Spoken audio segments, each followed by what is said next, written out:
اللہ فرماتے ہیں قرآن پاک میں، ان اللہ لا یغفر ان یشرک بہ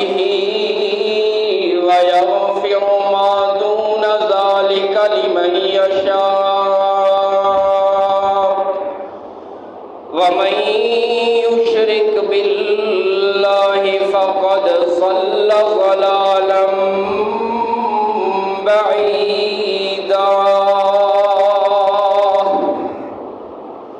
ان اللہ لا یغفر ان یشرک بہ، بے شک اللہ نہیں بخشے گا اس بندے کو جو اللہ کے ساتھ شریک ٹھہرائے گا۔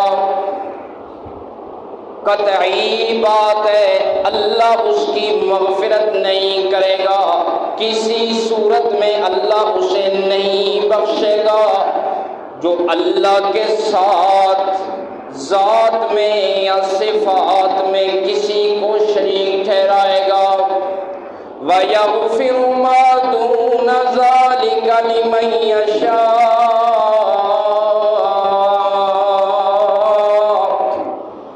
اور اس کے علاوہ جس کو چاہے گا اللہ بخش دے گا۔ وَمَن يُشْرِكْ بِاللَّهِ،